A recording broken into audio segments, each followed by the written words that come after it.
সিদ্দিক উমর উসমান হায়দার আমার নবীর লশকর সিদ্দিক উমর উসমান হায়দার সাহাবাদের মধ্যে বেহতর সিদ্দিক উমর উসমান হায়দার সাহাবাদের মধ্যে বেহতর সিদ্দিক উমর উসমান হায়দার সিদ্দিক উমর উসমান হায়দার সাহাবাদের মধ্যে বেহতর সিদ্দিক উমর উসমান হায়দার এই চার খলিফা আমাদের আকীদা কাউকে অস্বীকার করলে ঈমান হবে আধুরা এই চার খলিফা আমাদের আকীদা কাউকে অস্বীকার করলে ঈমান হবে আধুরা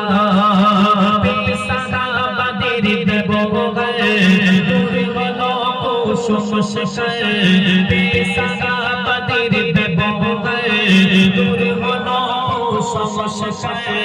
সাহাবাদের মধ্যে বেহতর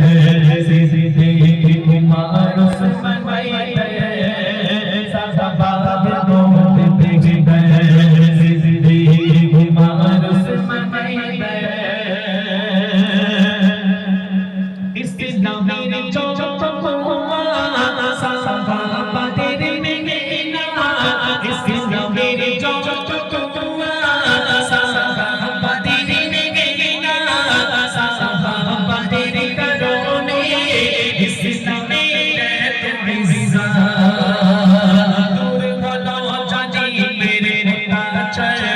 শুনে ওমরের হুঙ্কার দূর হলো জালিমের অত্যাচার শুনে ওমরের হুঙ্কার সাহাবাদের মধ্যে বেহতর সিদ্দিক উমর উসমান হায়দার সাহাবাদের মধ্যে বেহতর সিদ্দিক উমর উসমান হায়দার আল্লাহর নবী সাল্লাল্লাহু আলাইহি ওয়াসাল্লাম তারা এর অধিকারী ছিলেন। আল্লাহর নবী জিহাদের ময়দানে যখন ডাকতেন প্রত্যেক সাহাবী বেরোতো বাড়ি থেকে যে আজকে যদি আমার জানটা কবজ হয়ে যায়, আমি যদি আজকে ইন্তেকাল করি, সোজা জান্নাতে চলে যাব। শহীদদের জান্নাতে যাওয়ার জন্য কোনো বাধা বিপত্তি থাকে না। তাই যারা যুদ্ধের ময়দানে অংশগ্রহণ করতেন সবাই শাহাদাতের তামান্না করতেন। আর আমাদের ইমাম সাহেব যদি ডাকে, মুয়াজ্জিন যদি ডাকে, বাবা এসে নামাজটা একটু পড়ে নাও,